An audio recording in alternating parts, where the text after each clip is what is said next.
اعوذ باللہ من الشیطان اللعین الرجیم بسم اللہ الرحمن الرحیم وبہ نستعین وهو خیر معین وصلی اللہ علی رسول والائمۃ الطیبین الطاہرین.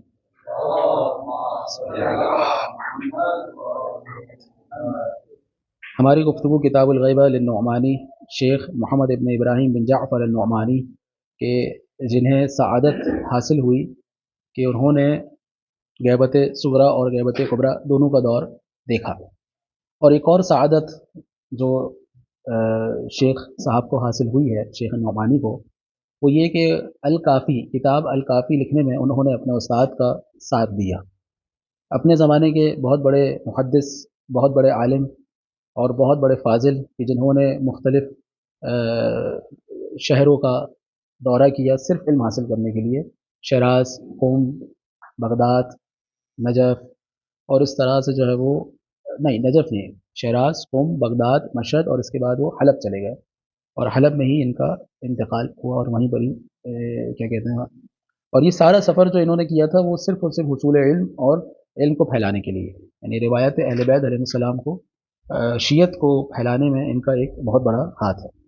ہمارے انہی علماء کی وجہ سے آج دنیا کے کونے کونے میں شیعہ بسے ہوئے ہیں. 10ویں روایت ہم پڑھ رہے تھے، باب نمبر 4، 10ویں روایت ہے. قلت عن سلیم بن قیس الہلالی قال قلت لعلی علیہ السلام انی سمعت من سلمان ومن المقداد ومن ابی ذر اشیاء من تفسیر القرآن ومن الاحادیث عن رسول اللہ. بڑی خوبصورت روایت ہے، اور یہ روایت جو ہے وہ اصول کافی میں بھی مذکور ہے. تو یہاں پر سلیم بن قیس الہلالی کہتے ہیں کہ میں نے امام علی علیہ السلام سے کہا کہ میں نے سلمان، مقداد، ابی ذر، ان سے تفسیر قرآن سنا اور احادیث سنی اللہ کے رسول سے، غیر ما فی اید الناس، کہ جو لوگوں کے پاس نہیں ہے، ان کے پاس ہے مگر دوسروں کے پاس نہیں ہے. ثم سمعت منک تصدیقا لما سمعت منہم، اور پھر اس کے بعد میں نے وہی باتیں ان سے جو سنی تھی وہ میں نے آپ سے بھی سنی، یعنی آپ نے ان کی تصدیق کی ایک طرح سے.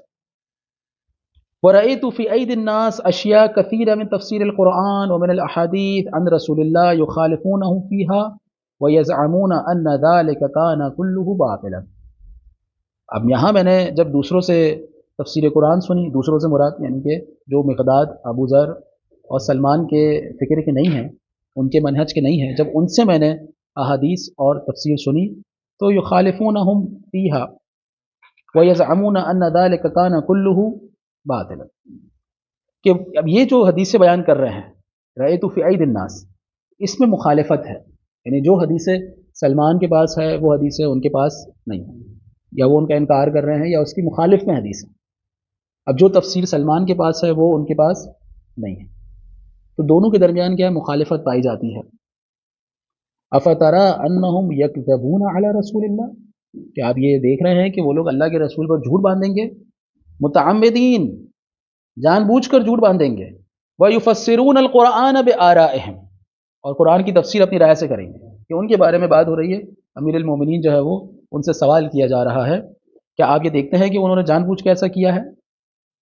قال فاقبل علی، امیر المومنین متوجہ ہوئے، وقال قد سألت فافهم الجواب، تم نے سوال کیا ہے تو اب جواب کو سمجھنے کی کوشش کرنا، جواب سنو نہیں، یہ نہیں کہا واسمع الجواب، یہ کہا سمجھو.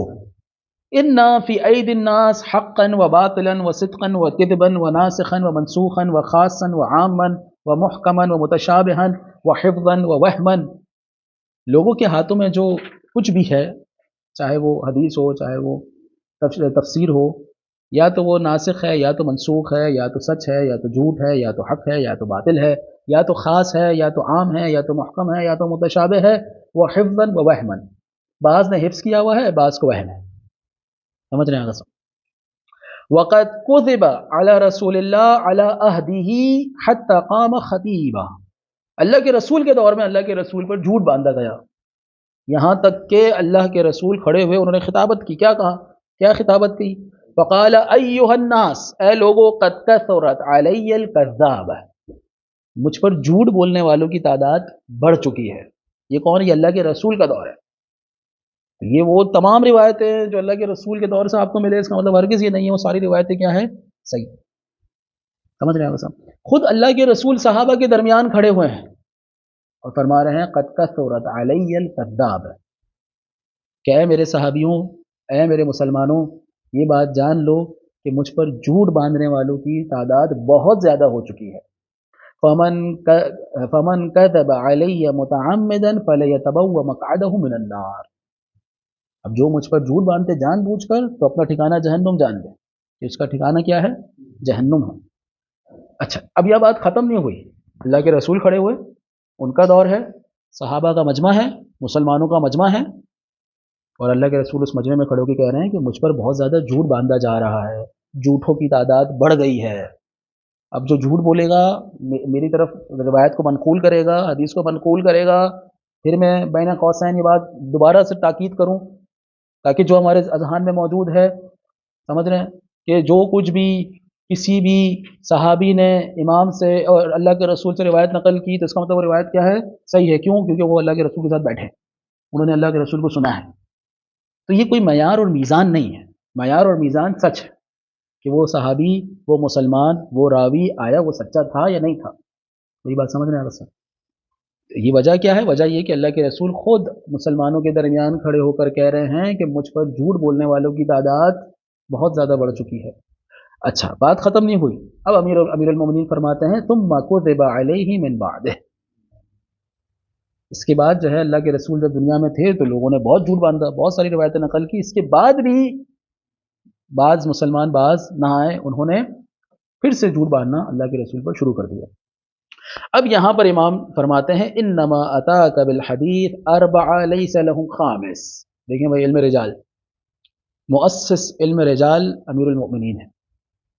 دیکھ رہے ہیں امام کیا فرماتے ہیں؟ تمہارے پاس جو حدیث بیان کرنے والا آئے گا وہ 4 قسم کے ہوں گے، 5ویں کوئی قسم نہیں ہے۔ پہلی قسم کیا ہے؟ رجل منافق مظہر للایمان۔ پہلی قسم کیا ہے آگا صاحب؟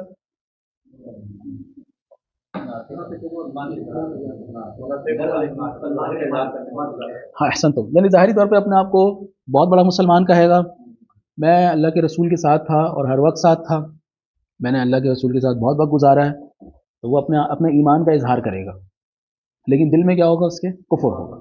تو ایسے شخص کو منافق کہا جاتا ہے کہ دل میں کفر ہے اور زبان پہ کیا ہے؟ ایمان ہے۔ وَلَوْ عَلِمَ النَّاسُ أَنَّهُ مُنَافِقٌ كَاذِبٌ مُتَصَنِّعٌ لِلْإِسْلَامِ بِاللِّسَانِ، زبان سے اسلام کرنے والا ہوگا، دین، مسلمان، اسلام زبان کی حد تک ہوگا، لا يتأثم ولا يتحرج ان يكذب على رسول اللہ متعمدا، نہ اس کو کوئی حرج محسوس ہوگا، نہ اس کو کوئی گناہ محسوس ہوگا کہ وہ اللہ کے رسول پر جان بوجھ کر جھوٹ باندھے، کوئی فرق نہیں پڑے گا اس کو۔ وَلَوْ عَلِمَ النَّاسُ أَنَّهُ مُنَافِقٌ كَاذِبٌ مَا قَبَلُوهُ مِنْهُ، لا ما قبلوا منه، اگر لوگ جان جائیں کہ یہ جھوٹا ہے، منافق ہے، کبھی بھی اس سے قبول روایت کو نہ کریں، جہاں اس کو دیکھیں اس سے برات کریں۔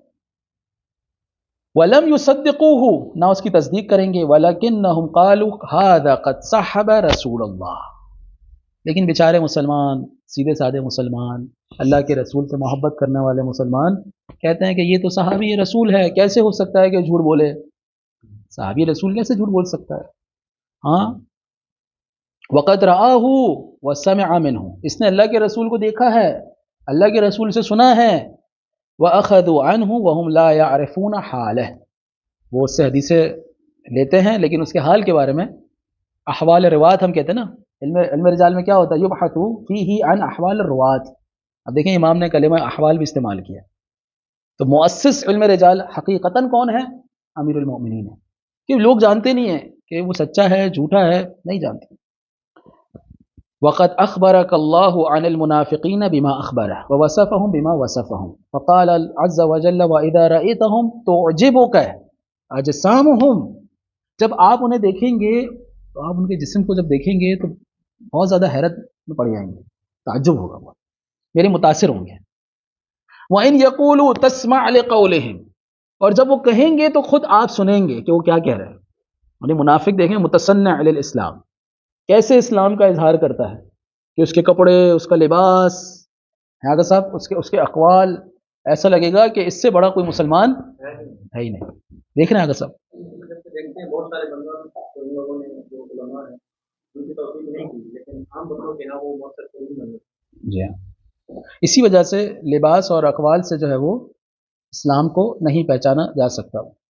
ثم بقوا بعد رسول الله وتقربوا إلى أئمة الضلال والدعاة إلى النار بالزور والكذب والبهتان حتى ولوهم الأعمال وحملوهم على رقاب الناس وأكلوا بيدهم الدنيا. اس کے بعد کیا ہے؟ اللہ کے رسول کے دور کے بعد یہ باقی رہے. اب جو اس زمانے کے بادشاہ تھے، حکمران تھے، ان کے قریب ترین ہوتے گئے. حکمرانوں نے ان کو ولایتیں دی، گورنر بنایا، اور یہ لوگوں کے اوپر سوار ہو گئے، ان پر حاکم ہو گئے، مسلط ہو گئے. خوب پیسہ جمع کیا انہوں نے، دنیا اپنی بنا لی. وَإِنَّمَا النَّاسُ مَعَ الْمُلُوكِ، لوگ کس کے ساتھ ہیں؟ ملوک کے ساتھ. وَالدُّنْيَا إِلَّا وَالْمُلُوكِ وَالدُّنْيَا وَإِلَّا مَنْ عَصِمَ اللَّهُ عَزَّ وَجَلَّ فَهَذَا أَحَدُ الْأَرْبَعِ.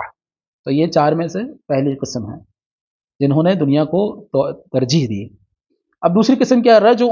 رجل سمع من رسول اللہ شیئا ولم يحفظه على وجهه، یعنی اللہ کے رسول سے سنا اس نے، لیکن جس طرح اسے حفظ کرنا چاہیے تھا اس نے حفظ نہیں کیا. فتوہم فیہ ولم یتعمد الکذب، وہم ہوا اس کو لیکن جان بوجھ کے جھوٹ نہیں بولا. وہو فی یدہ ویقول بہ ویعمل بہ ویرویہ، وہ اس روایت کو پہ عمل بھی کرتا ہے، اس کو کہتا بھی ہے اور اس کو نقل بھی کرتا ہے آگے. ویقول انا سمعتہ من رسول اللہ، میں نے اللہ کے رسول سے سنا، لیکن بیچارہ کیا ہے؟ متوہم ہے، صحیح طرح حفظ نہیں کیا اس نے. فلو علم المسلمون انہ وہم فیہ لم يقبلوا منہ، اگر مسلمانوں کو پتہ چل جائے کہ اس کو تو وہم ہوا، اس نے صحیح طرح حدیث کو حفظ نہیں کیا ہے، تو مسلمان کبھی بھی اس سے حدیث کو اخذ نہیں کریں گے. ولو علم انہ وہم، اگر اسے پتہ چل جائے کہ اسے وہم ہوا ہے، اس نے صحیح طرح سے حدیث کو حفظ نہیں کیا ہے، لا رفضہ، وہ خود اس حدیث کو کیا کرے گا؟ رفض کر دے گا، ہٹا دے گا. سمجھ رہے ہیں؟ اگر سبھی دوسری قسم ہے کہ جس نے جان بوجھ کے جھوٹ نہیں بولا. تیسری قسم کیا ہے؟ رجل ثالث سمع من رسول اللہ شیئا امر به ثم نہى عنہ. اب ایک صحابی ہے، اس نے اللہ کے رسول سے سنا ہے کہ اللہ کے رسول نے حکم دیا کسی کام کو کرنے کا، اور پھر اس کے بعد اللہ کے رسول نے منع کر دیا ہے. اب حکم تو اس نے سن لیا لیکن منع اس نے نہیں سنا، تو اب اس کے ذہن میں کیا ہے؟ کہ حکم ہے، اب منع اس کے ذہن میں نہیں ہے. وَهُوَ لَا يَعْلَمْ أَوْ سَمِعَهُ يَنْهَى عَنِ الشَّيْءِ ثُمَّ أَمَرَ بِهِ. وَهُوَ لَا يَعْلَمْ، یا تو اس نے یہ تو سنا کہ اللہ کے رسول نے منع کیا ہے کہ یہ کام مت کرو، مگر یہ نہیں سنا کہ بعد میں اللہ کے رسول نے اسی کام کی اجازت دے دی ہے. صحیح ہے. فَحَفِظَ الْمَنْسُوخ وَلَمْ يَحْفَظْ النَّاسِخ، تو اس نے منسوخ کو تو حفظ کر لیا مگر ناسخ کو حفظ نہیں کیا، یعنی جو حکم چینج ہوا ہے اس حکم کو حفظ نہیں کیا کیونکہ سنا ہی نہیں اس نے. وَلَوْ عَلِمَ أَنَّهُ مَنْسُوخٌ لَرَفَضَهُ، اگر وہ جان لے کہ یہ حکم منسوخ ہو چکا ہے، حکم امر ہو یا نہیں ہو دونوں صورتوں میں اگر یہ منسوخ ہو چکا ہے تو وہ کیا کرے گا؟ اسے رفض کر دے گا، اسے ہٹا دے گا. نہیں، اسی کی گفتگو ہو رہی ہے. وَهُوَ لَا يَعْلَمْ فَحَفِظَ الْمَنْسُوخ ثُمَّ لَمْ يَحْفَظْ النَّاسِخ وَلَوْ عَلِمَ أَنَّهُ مَنْسُوخ. یہ اس رجل ثالث کی صفت کو بیان کیا جا رہا ہے. وَلَوْ عَلِمَ النَّاسِ، جی اب اگر لوگوں کو پتہ چل جائے اذا سمعوا منه انه منسوخ لرفضه، اگر لوگوں کو پتہ چلے کہ یہ منسوخ حکم کو بیان کر رہا ہے، اس روایت کو بیان کر رہا ہے جو کہ منسوخ ہو چکی ہے، تو لوگ بھی کیا کریں گے؟ رفض کر دیں گے، ہٹا دیں گے. سمجھ رہے ہیں صاحب؟ ورجل رابع لم يكذب على رسول الله ولا على رسول الله بغضا للكذب وخوفا من الله عز وجل وتعظيما لرسول الله لم يزحى. یعنی دیکھیں چوتھا بندہ کون ہے کہ جو اللہ کے رسول پر جھوٹ نہیں باندھتا، اللہ پر جھوٹ نہیں باندھ رہا. کیوں؟ بغضا للکذب، اس سے جھوٹ بولنا پسند نہیں. وخوفا من اللہ عز وجل، اسے اللہ کا خوف ہے کہ اللہ پر جھوٹ باندھے گا کل کو اللہ کو کیا منہ دکھائے گا، اللہ کے رسول پہ جھوٹ باندھے گا تو اللہ کے رسول کو کیا منہ دکھائے گا قیامت کے دن، ہے کہ نہیں آگا صاحب؟ وتعظیما لرسول اللہ، اللہ کے رسول کی تعظیم کرتا کہ کیسے کوئی ایسی بات جو اللہ کے رسول نے نہیں فرمائی ان کی طرف منسوخ کر دے. ولم یسحا، کوئی بھی سہو نہیں کرتا. بل حفظ الحدیث ما سمع علی وجہہ، جیسا سنا ہے اس کو حفظ کیا ہے. فجاء به كما سمعه لم يزد فيه ولم ينقص منه، نہ زیادہ کرتا ہے اور نہ کم کرتا ہے. حفظ الناسخ والمنسوخ، ناسخ بھی یاد ہے اور منسوخ بھی یاد ہے. فعمل بالناسخ ورفض المنسوخ، عمل کر رہا ہے ناسخ پر اور منسوخ کو کیا کر رہا ہے؟ ہٹا رہا ہے، رفض کر رہا ہے. وَإِنَّ أَمْرَ رَسُولِ اللَّهِ وَنَهْيِهِ مِثْلِ الْقُرْآنِ، اللہ کے رسول کا امر کرنا، حکم دینا اور منع کرنا قرآن کی مانند ہے. لہو ناسخ و منسوخ، جس طرح قرآن میں ناسخ منسوخ ہے، اسی طرح سے اللہ کے رسول کے اقوال میں بھی کیا ہے؟ ناسخ اور منسوخ ہے. عام و خاص و محکم و متشابہ. وقد کان یکون من رسول اللہ الکلام لہو وجہان، اللہ کے رسول کے دو کلام تھے، یعنی ایک کلام کے دو وجہ تھے. کلام عام و کلام خاص مثل القرآن، ایک کلام خاص ہے اور ایک کلام کیا ہے؟ عام ہے. کیا مطلب ہے کلام خاص اور کلام عام کا؟ خاص لوگوں کے لیے، خاص علاقے کے لیے، جیسے قرآن میں چیزیں ہم لوگوں کے لیے کچھ خاص. ہاں، یعنی ہم اس کو اس طرح کہیں گے کہ اگر کلام رسول اللہ انطباق ہو رہا ہے سب کے پر، یعنی کوئی بھی استثناء نہیں ہے، تو یہ کلام کیا ہوگا؟ عام. اور اگر کلام رسول اللہ انطباق ہو رہا ہے ایک خاص فئہ کے اوپر، ایک خاص گروہ کے اوپر، تو پھر یہ کیا ہوگا؟ خاص. اب چاہے وہ گروہ لاکھوں کا ہی کیوں نہ ہو، سمجھ رہے ہیں سب؟ ہو سکتا ہے وہ گروہ لاکھوں کا ہے، ہو سکتا ہے وہ گروہ 10 افراد کا ہے، ہو سکتا ہے وہ ایک بندے پر ہے، لیکن اہم چیز کیا ہے کہ انطباق ہو ایک خاص فئہ کے اوپر. قال اللہ عز وجل فی کتابہ ما آتاکم الرسول فخذوہ، جو اللہ کے رسول تمہیں کہہ دیں اسے، جو دے دیں اسے لے لو. وما نہاکم عنہ فانتہوا، اور جس چیز سے روکیں اس سے رک جاؤ. یسمعہ من لا یعرف ولم یدری ما عنا اللہ عز وجل ولا ما عنا به رسول اللہ ولیس کل اصحاب رسول اللہ. اب دیکھیں یہاں پر امام بڑی دقیق بات کہہ رہے ہیں، امیر المومنین بڑی دقیق بات کہہ رہے ہیں. کیا ہے وہ؟ لیس کل اصحاب رسول اللہ کان یسألہ عن شیء فیفہم. اب دیکھیں بعض اصحاب جو ہے اللہ کے رسول سے سوال کیا کرتے تھے، اللہ کے رسول جواب دیتے تھے. صحیح نا سب؟ امیر المومنین فرماتے ہیں کہ ایسا نہیں ہے کہ جو بھی سوال کرے اللہ کے رسول جواب دے وہ سمجھ جائے کہ اللہ کے رسول نے کیا کہا ہے، ضروری نہیں ہے. وَكَانَ مِنْهُمْ مَنْ يَسْأَلُهُ وَلَا يَسْتَفْهَمْ حَتَّى كَأَنَّهُمْ كَانُوا لَيُحِبُّونَ أَنْ يَجِيَ الْأَعْرَابِي أَوْ الطَّارِي فَيَسْأَلْ رَسُولَ اللَّهِ حَتَّى يَسْمَعُ. بعض لوگ جو ہے وہ سوال کرتے تھے لیکن انہیں سمجھ میں نہیں آتا تھا، شرم و حیا کی وجہ سے دوبارہ نہیں پوچھتے تھے. اب وہ انتظار کرتے تھے کہ یہی سوال کوئی اور آ کے کرے باہر سے، کسی کو ایمرجنسی ہے یا کوئی بدو آئے باہر سے جو مدینہ کے باہر کسی صحرا میں رہتا ہو، مدینہ سے گزر رہا ہے، کہا چلو اللہ کے رسول سے سلام دعا کرتے ہوئے کوئی سوال کرتے ہوئے چلے جائے، تو وہ انتظار کرتے تھے. سمجھ رہے ہیں سب؟ فیسأل وقد كنت انا، اب اللہ کے اب مولا امیر اپنے بارے میں فرما رہے ہیں، وقد كنت انا ادخل على رسول اللہ كل يوم دخل وكل ليل دخل. میں اللہ کے رسول کے پاس جاتا تھا دن میں ایک مرتبہ اور رات میں ایک مرتبہ. فَيُخْلِينِي فِيهَا خَلْوَةً، اس میں صرف اور صرف میں اور اللہ کے رسول ہوتے تھے بس. أَدُورُ مَعَهُ حَيْثُ دَارَ، اب اللہ کے رسول اگر کمرے میں چکر لگا رہے ہوں تو میں بھی ان کے پیچھے پیچھے جو ہے وہ چکر لگاتا تھا. وَقَدْ عَلِمَ أَصْحَابُ رسول اللہ أَنَّهُ لَمْ يَكُنْ يَصْنَعْ ذَلِكَ بِأَحَدٍ مِنَ النَّاسِ غَيْرِي. اصحاب رسول کو یہ بات پتہ تھی کہ اللہ کے رسول یہ عمل کسی اور کے ساتھ انجام نہیں دیتے. یہ امیر المومنین کو یہ خاص فضیلت تھی کہ دن میں ایک مرتبہ اور رات میں ایک مرتبہ اللہ کے رسول کے محفل میں جاتے تھے جس میں وہ اور اللہ کے رسول ہوتے تھے بس. فَرُبَّمَا كَانَ ذَلِكَ فِي بَيْتِي، کبھی کبھار اللہ کے رسول میرے گھر تشریف لاتے تھے. یأتینی رسول اللہ اکثر من ذَلِكَ ہاں فی بیتی وَكُنْتُ اذا دخلت علیہ ببعض منازلہ اخلانی. اب اگر اللہ کے رسول کسی جگہ موجود ہوں اور میں وہاں پہنچ جاؤں تو اللہ کے رسول سب کو بھجوا دیا کرتے تھے کہ میں اور علی جو ہے وہ اب اکیلے میں، تنہائی چاہیے ہمیں. وَأَقَامَ عَنِّي نِسَاءَهُ، حتیٰ کہ اپنی زوجات کو بھی اللہ کے رسول باہر بھیج دیا کرتے تھے، یعنی امہات المومنین کو. فَلَا يَبْقَى عِنْدَهُ غَيْرِي، کوئی بھی نہیں ہوتا تھا سوائے میرے اور اللہ کے رسول کو. تو دیکھیں اللہ کے رسول نے کئی مقامات پر مسلمانوں کو، جو اسلام آج ہمارے پاس پہنچا ہے ظاہر ہے اصحابی کے تھرو پہنچا ہے نا، میں اور آپ تو نہیں تھے اللہ کے رسول کے پاس. آج جتنا اسلام پہنچا ہے سب اصحاب نے پہنچا ہے، کوئی شک تو نہیں ہے نا اس میں، میرا غلط تو نہیں بول رہا میں، سب اصحاب نے پہنچا ہے. اگر آپ مسجد میں شہید ہو رہے ہیں نماز کی حالت میں تب بھی صحابی تھے، اور اگر مار رہے ہیں تب بھی یہ اصحابی کا عمل تھا جو آج تک جاری ہے. سمجھ رہے ہیں سب؟ بم دھماکہ کرنے والے وہ بھی وہی اسلام ہے جو اس زمانے میں تھا. سمجھ رہے ہیں؟ آج وہی اسلام ہے کہ آج مسلمان جو مرنے والا ہے وہی مسلمان ہے، وہ بھی صحابہ سے لے رہا ہے۔ تو کہنے کا مقصد یہ کہ آج کا جو اسلام ہے جو ہمارے درمیان ہے وہ تو صحابہ نے دیا ہمیں۔ اس زمانے میں اللہ کے رسول نے صحابہ کو کئی مقامات پر یہ بات احساس دلائی کہ امیر المومنین کا ایک خاص مقام ہے۔ اگر ہو سکتا ہے کہ میں جس نقطے کی طرف لے کے جانا چاہ رہا ہوں متوجہ رہیے گا، ہو سکتا ہے آنے والے زمانے میں یہ بات جو ہے وہ کہی جائے کہ امہات المومنین ان کا کوئی مقابلہ نہیں کر سکتا، ان کی فضیلت پہ کوئی ان کو کوئی درک نہیں کر سکتا، لا شک ولا ریب، کوئی نہیں کر سکتا۔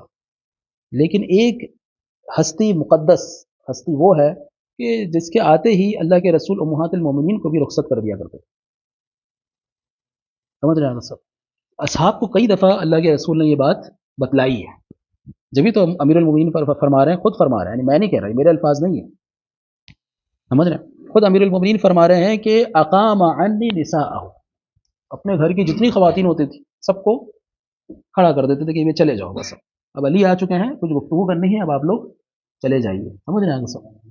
فلا يبقى عنده غیری فاذا اتانی للخلوہ، مع الاسف شدید یہ جو عمل تھا اللہ کے رسول کا سنت عمل، یعنی سنی عمل، یہ عمل یہی تھا کہ اصحاب ہوں یا امہات ہوں، امیر المومنین اگر تشریف لا رہے ہیں تو اصل سنت رسول اللہ یہی ہے کہ سب کو باہر نکال دیا جائے، امیر المومنین کے ہوتے ہوئے کسی کی ضرورت نہیں، آپ سب کا احترام، سب کی تقدس۔ اور آج ماشاءاللہ سے ہمارے پاس جو اسلام اس دنیا میں موجود ہے، اس زمانے میں 1400 سال بعد موجود ہے، وہ صحابہ کی برکت ہے۔ اور یہ برکت مجھے ایسا لگ رہا ہے کہ قیامت تک، جب تک امام زمانہ کا، یعنی قیامت سے مراد امام زمانہ کی قیامت، وہ جب تک نہیں ہوگا، یہ اصحاب کی برکت ہمارے ساتھ چلتی رہے گی۔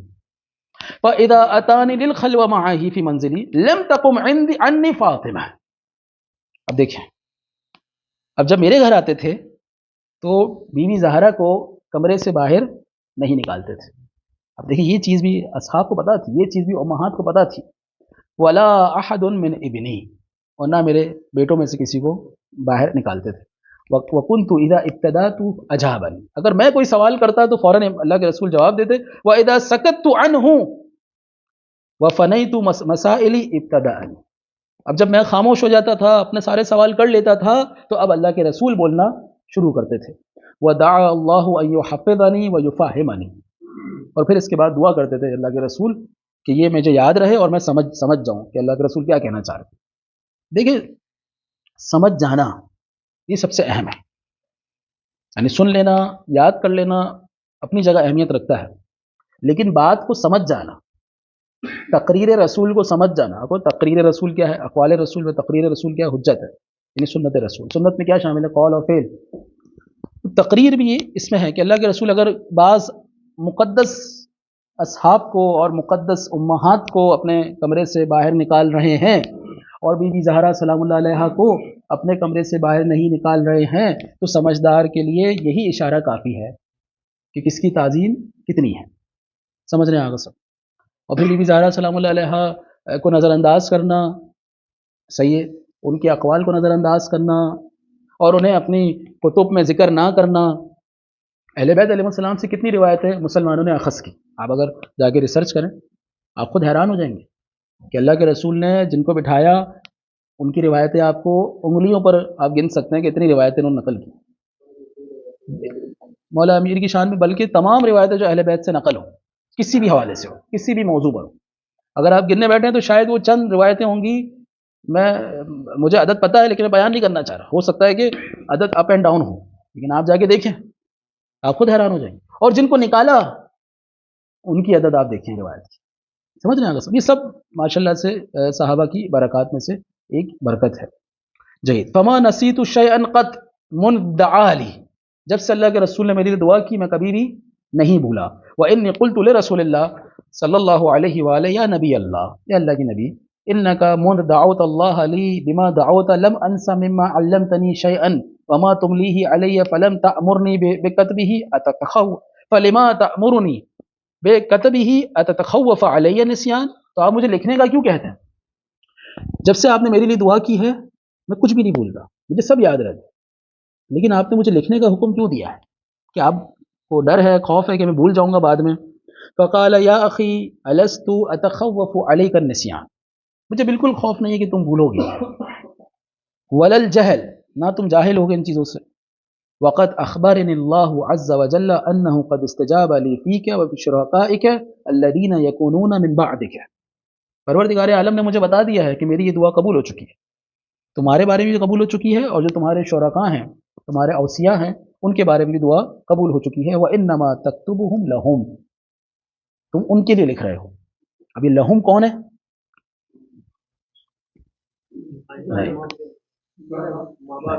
دیکھیں نا، قد استجاب علی فیک ہے، وفی شرکائک، ان کو تو شرکاء کو تو ضرورت نہیں ہے، امیر المومنین کے علم کی، یعنی کہ امیر المومنین کی کتابت کی، علم کی نہیں کہہ رہا، کتابت کی، کیونکہ آپ کو پتا ہے کہ ایک امام دوسرے امام کو علم منتقل کرتا ہے، ایک امام کے جانے سے پہلے جو ہے وہ دوسرے امام کے پاس علم جو ہے وہ پہنچ جاتا ہے۔ صحیح، انما تکتبہم لہو، تکتبہ لہم، کہ تم ان کے لیے لکھ رہے ہو، امت کے لیے۔ ایک جو احتمال، جو پہلا احتمال آپ لوگوں نے دیا شرکاء کے لیے، بالکل اپنی جگہ احتمال بالکل محتمل ہے، اور ہاں جو آنے والے ائمہ ہیں ان کے پاس وہ کتاب پہنچے، اور پھر وہ ان کتاب کو پڑھیں اور اسے حفظ کریں، اور وہ کبھی نہیں بھولیں گے۔ جی، ایک کے بعد دوسرا جو امام ساری کتب، صحیفہ کتاب علی دیتا ہے، اور صحیفہ ابراہیم، اور تمام جو صحف آسمانی سب آنے والے امام کو دیتا ہے۔ جی، اگر اس احتمال کو دیکھا جائے تو یہ بھی درست ہے، کوئی مسئلہ نہیں ہے، بلکہ یہ احتمال اوجہ ہے۔ لیکن اگر دوسرا احتمال بھی آپ کہیں کہ انما تکتبہ لہم، تم ان کے لیے لکھ رہے ہو، تاکہ دوسرے جو لوگ ہیں ان تک بھی یہ علم جو ہے پہنچے۔ میری بات سمجھ میں آئے گا صاحب؟ چلیے، قلت یا رسول اللہ ومن شرکائی، میرے شرکاء کون ہیں کہ جن کے بارے میں آپ نے دعا کی ہے؟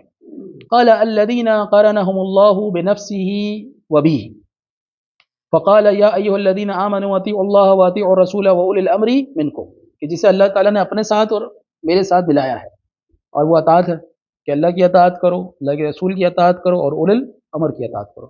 فإن خفتم تنازعا في الشيء فردوه إلى الله وإلى رسوله وإلى أولي الأمر منكم، اگر تمہیں کوئی تنازع ہو تو تم ان کی طرف پلٹا دو۔ فقلت یا نبی اللہ ومن ہم، وہ کون ہیں؟ قال الاوصیاء الى ان يردوا علی حوضی، یہ میرے اوصیاء ہیں کہ جب تک، یعنی الى ان يردوا علی الحوض، یہاں تک کہ وہ حوض کوثر میں مجھ سے آ کے ملیں گے۔ کلہم ہاد مہتد، سب کے سب ہدایت یافتہ ہیں اور ہادی ہیں، ہدایت دینے والے ہیں۔ لا يضرهم خذلان من خذلهم، جو انہیں دھوکہ دے کے چھوڑ کے چلا جائے اس سے انہیں کوئی نقصان ہونے والا نہیں ہے۔ ہم مع القرآن والقرآن معهم، وہ قرآن کے ساتھ ہیں اور قرآن ان کے ساتھ۔ لا یفارقونہ ولا یفارقهم، نہ قرآن انہیں چھوڑے گا اور نہ وہ قرآن کو چھوڑیں گے۔ اس کے بارے میں کل ہم نے تفصیل سے بیان کیا تھا کہ کیا مطلب ہے کہ وہ قرآن کے ساتھ ہے اور قرآن ان کے ساتھ ہے۔ بہم تنصروا امتی ویمطرون ویدفع عنہم بمستجابات دعواتہم۔ علی کل قلت یا رسول اللہ سمیہم لی، ان کے نام بیان کریں۔ فقال ابنی ھذا ووضع یدہ علی رأس الحسن، یہ میرا بیٹا ہے، حسن کے اوپر ہاتھ رکھا ہے، امام حسن کے اوپر۔ ثم ابنی ھذا ووضع یدہ علی رأس الحسین، پھر اس کے بعد امام حسین علیہ السلام کے سر پہ ہاتھ رکھ کے کہا کہ میرا یہ بیٹا ہے۔ ثم ابن لہ علی اسمک یا علی، اس کے بعد جو اس کا بیٹا تمہارے نام پر ہوگا وہ ہے۔ ثم ابن لہ محمد ابن علی، ثم اقبل علی الحسین وقال سیولد محمد ابن علی فی حیاتک، اے حسین تمہاری زندگی میں محمد پیدا ہوگا، فقرہ منی السلام، اس کو میری طرف سے سلام کہنا۔ ثم تکملۃ 12 اماما، اس کے بعد 12 امام، آگے تک 12 امام ہوں گے۔ تو اللہ کے رسول نے جو ہے وہ امام محمد باقر علیہ السلام کو امام حسین کے ذریعے سے بھی سلام پہنچایا۔ قلت یا نبی اللہ سمیہم لی، فسماہم رجلا رجلا، امیر المومنین کو ایک ایک کا نام بتایا۔ منہم واللہ یا اخا بنی حلال مہدی هذه الامہ الذی یملأ ارضہ قسطا وعدلا کما ملئت ظلما وجورا۔ پھر اس کے بعد اللہ کے رسول نے امام زمانہ کو الگ سے ہائی لائٹ کیا، کہا کہ یہ میرا نائب ہوگا، میرا وصی ہوگا کہ جو دنیا کو عدل و انصاف سے بھر دے گا کہ جب وہ ظلم و جور سے بھر چکی ہوگی۔ 11ویں روایت ہے ان علی علیہ السلام قال لطلحہ فی حدیث طویل عند ذکر تفاخر المہاجرین والانصار بمناقبہم وفضائلہم، اللہ کے رسول کا دور گزر گیا تو اب دور شروع ہوا مناقب اور فضائل کا۔ میری بات سمجھ رہے ہیں؟ اللہ کے رسول کے دور میں تو اس طرح کی محفلیں نہیں جم سکتی تھی نا کہ مہاجر اور انصار جو ہے وہ اپنے اپنے مناقب اور فضائل کو بیان کریں، کیونکہ اس وقت اللہ کے رسول موجود ہیں، بتا سکتے ہیں کہ کس کی کیا فضیلت ہے کہ نہیں؟ لیکن اب اللہ کے رسول جب چونکہ ظاہری طور پہ دنیا سے جا چکے ہیں تو اب ہر کسی کو اپنی فضیلت اور اپنے مناقب جو ہے وہ بیان کرنے کا موقع مل رہا ہے. کیوں؟ کیونکہ کوئی انکار کرنے والا نہیں ہے، ہر کوئی اپنے فضیلت اور مناقب کو بیان کر اس یقین کے ساتھ کہ یہ میری فضیلت ہے اور میری فضیلت سے بہتر کوئی فضیلت نہیں ہے. سمجھ رہے ہیں آگے سب؟ تو اس وقت امیر المومنین نے کہا یا طلحہ، اے طلحہ، الیس قد شہدت رسول اللہ حین دعانا بالکتف.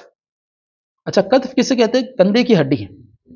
اس زمانے میں اگر آپ کو کچھ لکھنا ہو تو زیادہ معروف چیزیں تین تھی، ایک چھال اور ایک کندھے کی ہڈی اور ایک پتے، اور چوتھی چیز جو ہے وہ کھال. سمجھ رہے ہیں سر؟ لیکن کندھے کی ہڈی کا کہا اللہ کے رسول نے. اس کی وجہ یہ ہے کہ کندھے کی ہڈی جو ہے وہ مضبوط تھی اور دیر پا تھی، یعنی خراب ہونے والی نہیں ہے. اس پہ جو لکھا جاتا تھا وہ رہتا تھا، وہ مٹتا نہیں تھا. صحیح آگا صاحب؟ اور اس کے علاوہ آسانی سے کندھے کی ہڈیاں مل جاتی تھی لکھنے کے لیے، ایک ہموار تھی، وہ لکھنے کے لیے موجود تھی.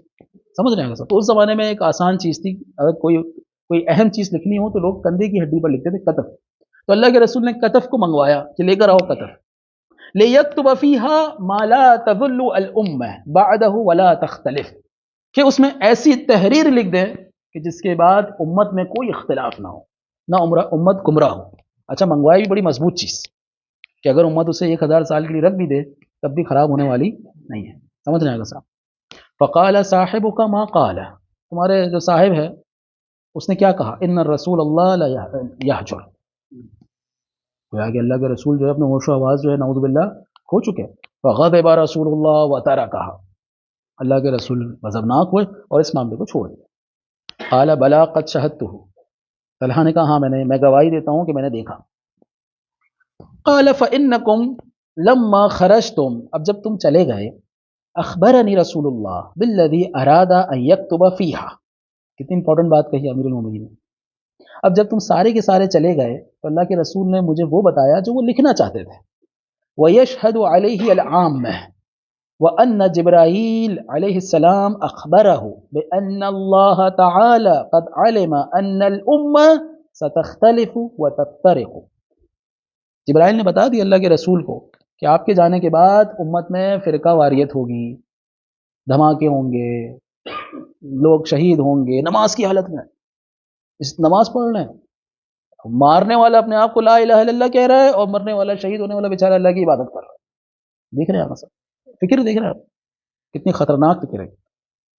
کہ جبرائیل نے کہا کہ یا رسول اللہ یہ سب ہونے والا ہے. ثم دعا بالصحیفہ، تو پھر اس کے بعد اللہ کے رسول نے کہا صحیفہ لے کر آؤ. فاملا علی ما اراد ان یکتب فی الکتف. اب دیکھیں کتف پہ تو آپ وہ اعلان لکھیں گے نا، ایک طرح سے اللہ کے رسول اعلان لکھتے ہیں. صحیفہ میں کیا ہے کہ تھوڑی تفصیل کے ساتھ بندہ باتیں لکھ سکتا ہے. واشهد على ذلك 3 راحت، 3 راحت نے جو ہے وہ شہادت دی. کون؟ سلمان، ابادر، مقداد. جید. ابو ذر کے بارے میں تھوڑا سا بیان کرنے کا دل چاہ رہا ہے. ابو ذر جو تھے اپنے ابتدائی دور کے مسلمان تھے، 7ویں ہجری میں اسلام لے کے نہیں آئے تھے، بلکہ شروع کے 5 مسلمانوں میں سے تھے جناب ابو ذر. اور جناب ابو ذر ہمیشہ جو ہے وہ سادگی، سچ گوئی، کبھی بھی مصلحت کے قائل نہیں تھے. جو سچ ہے وہ سچ ہے اور سادگی میں رہتے تھے، زہد اختیار کیا ہوا تھا. جناب ابو ذر کو جو ہے وہ اللہ کے رسول کے بعد سے ہی 3 اعتراضات تھے مسلمانوں کے حکمرانوں پر. پہلی چیز کہ مال کی تقسیم جو ہے وہ صحیح طرح نہیں ہو رہی تھی. پہلی چیز کہ مال کی تقسیم صحیح طرح ہونی چاہیے. دوسرا یہ کہ کچھ بڑے بڑے صحابہ تھے جو کہ گورنر بن چکے تھے اور وہ اپنی دنیا بنا رہے تھے، بڑے بڑے محلات اور قصور بنا رہے تھے، جبکہ مسلمان جو تھے وہ غریب تھے، فقیر تھے. یعنی آج کل جیسے ہمارے پاکستان کے حالات ہیں، سمجھ رہے ہیں. اور اگر آپ کراچی جائیں تو اور بھی برے حالات ہیں. تو کہنے کا مقصد یہ ہے کہ جناب ابو ذر کو اس پہ بڑا مسئلہ تھا. تیسرا، عرب اور عجم کا تفریق کرنا، عرب اور عجم کے درمیان تفریق کرنا. عرب کا وظیفہ زیادہ ہوگا، عجم کا کم ہوگا، اور عرب کو یہ فیسلٹیز حاصل ہوں گی، عجم کو یہ حاصل ہوں گی. اس پر جناب ابو ذر جو تھے چونکہ شروع میں اسلام لے کر آئے تھے تو ان کا دل جلتا تھا کہ اسلام تو ہم نے کس طرح مشقتیں اٹھائی ہیں، اور آج دیکھیں 4 ہجری تو 3 ہجری تو 8 ہجری تو 7 ہجری میں اسلام لے کر آئے، اور آج دیکھیں کہاں سے کہاں پہنچ گئے. سمجھ رہے ہیں اگر صاحب؟ تو کہنے کا مقصد یہ کہ اللہ کے رسول کے بعد جو ہے ابو ذر الغفاری جو کہ امیر المومنین کے خاص صحابہ میں سے امیر المومنین کے ساتھ تھے، مقداد اسی طرح امیر المومنین کے ساتھ تھے، سلمان محمدی، یہ بڑی بڑی شخصیات ہیں صحابہ میں. اور افسوس کے ساتھ کہنا پڑ رہا ہے کہ جو بڑی بڑی شخصیات، اسلام کی بڑی بڑی شخصیات جو امیر المومنین کے ساتھ ہیں، اب ان کی بھی منقول شدہ روایاتیں مسلمانوں کی کتاب میں دیکھ لیجیے کہ کتنی ملیں گی آپ، کہ جنہوں نے اسلام ابتدا سے قبول کیا، جنہوں نے قربانیاں دی. کون ابو ذر ہے؟ کہ جنہیں جلا وطن کیا گیا، ربضہ میں بھیج دیا گیا، یہ ابو ذر. اور ان کے بارے میں تاریخ میں ملتا ہے کہ بھوکے پیاسے تنہا اسی وجہ سے ان کا انتقال ہوا کہ ان کے پاس وسائل نہیں تھے جینے کے لیے. سمجھ رہے ہیں سر؟ یہ ابو ذر تھے. لیکن ان کے بارے میں آپ کو روایتیں اگر، یعنی یہ میں صرف میں کہہ رہا ہوں محل فکر ہے، سوچنا چاہیے کہ ہم ہر طرح کا فقر علمی ہوگا، یعنی لوگ آپ سے علم نہیں لیں گے، لوگ آپ سے روایات نہیں لیں گے، یہ بھی جو ہے وہ فقر کا ایک مصداق ہے. جائیے تو یہاں امیر المومنین فرماتے ہیں کہ اس وقت 3 لوگ تھے، سلمان، ابا ذر، مقداد، وسمى من يكون من ائمه الهدى. اللہ کے رسول نے بتایا کہ کون کون امام ہوں گے، الذين امر امیر المؤمنین بطاعتهم الى يوم القیامہ، فسماني اولهم، سب سے پہلے میرا نام لیا، ثم ابنی هذا حسن، ثم ابنی هذا حسین، ثم 9 من ولد ابنی هذا حسین، فكذلك يا ابا ذر وانت يا مقداد. قال نشهد بذلك على رسول اللہ. دونوں نے گواہی دی، یہاں ہم نے سنا ہے، ابو ذر نے بھی دی اور مقداد نے بھی. فقال طلحہ، اب طلحہ نے بڑی خوبصورت بات کہی، واللہ لقد سمعت من رسول اللہ یقول لابی ذر، میں نے اللہ کے رسول کو سنا ہے کہ ابو ذر کے بارے میں انہوں نے کیا فرمایا، ما اقلت الخبر ولا اضلت الخبر ذا لہج اصدق ولا ابر من ابی ذر. بڑی خوبصورت بات کہی جناب طلحہ نے، بڑی خوبصورت بات کہی. کہا میں نے اللہ کے رسول کو یہ کہتے ہوئے سنا کہ آسمان نے جہاں کہیں بھی سایہ کیا ہو، جہاں کہیں بھی آسمان ہے، ہاں ما اضلت الخضرا، میں آسان الفاظ میں کہوں، جہاں کہیں بھی آسمان ہے، جہاں کہیں بھی زمین ہے، اس کے اوپر جتنی بھی مخلوقات ہیں، ان سب میں سچا، ان سب میں اچھا، ان سب میں نیک ابو ذر ہے. یہ کون کہہ رہا ہے؟ رحمت للعالمین. کہنے والا کون ہے؟ یہ وہ کہہ رہا ہے کہ جو خود سے لا ينطق عن الهوى ان ہوا وحی یوحى، یہ وہ اپنی مرضی سے کچھ بھی نہیں کہتا، وہ جو کہتا ہے وہ وحی خدا ہوتی ہے. وہ کہہ رہے ہیں کہ جہاں کہیں پر بھی آسمان ہے، جہاں کہیں پر بھی زمین ہے، اب دیکھیں میں تو اس سے زیادہ شرح نہیں کر پاؤں گا. چاہے مخلوق آپ کو نظر آ رہے ہیں، مخلوق آپ کو نظر نہیں آ رہے ہیں، بعض کے بارے میں آپ کو پتہ ہے، بعض کے بارے میں آپ کو نہیں پتہ ہے، چاہے وہ سمندر میں ہیں، چاہے وہ زمین پر ہیں، لیکن اہم چیز یہ ہے کہ جہاں جہاں آسمان ہے، ان سب کے تحت جتنی بھی مخلوقات ہیں، ان سب کے درمیان اگر کوئی سچا ہے، اگر کوئی اچھا ہے تو وہ ابو ذر ہے.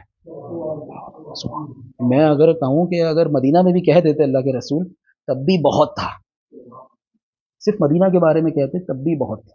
اور یہ وہ کلام رسول خدا ہے کہ جو قیامت تک کے لیے جاری ہے. سمجھ رہے ہیں سر؟ اچھا اب آگے کیا کہا طلحہ نے؟ جناب طلحہ نے بڑی خوبصورت بات کی، وَأَنَا أَشْهَدُ أَنَّهُمَا لَمْ يَشْهَدَا إِلَّا بِالْحَقِّ، اور میں گواہی دیتا ہوں کہ یہ دو جب گواہی دیں گے تو ہمیشہ حق کی گواہی دیں گے، کبھی بھی غلط نہیں بولیں گے. اچھا وَأَنْتَ يَا عَلِي، اب میں آگے یا علی لگا دیتا ہوں تاکہ بات واضح ہو کہ طلحہ، جناب طلحہ نے کیا کہا، وَأَنْتَ يَا عَلِي أَصْدَقُ وَأَبَرُّ عِنْدِي مِنْهُمَا، کہ اے علی تم میرے نزدیک ان دونوں سے بھی زیادہ سچے اور ان دونوں سے بھی زیادہ نیک ہو.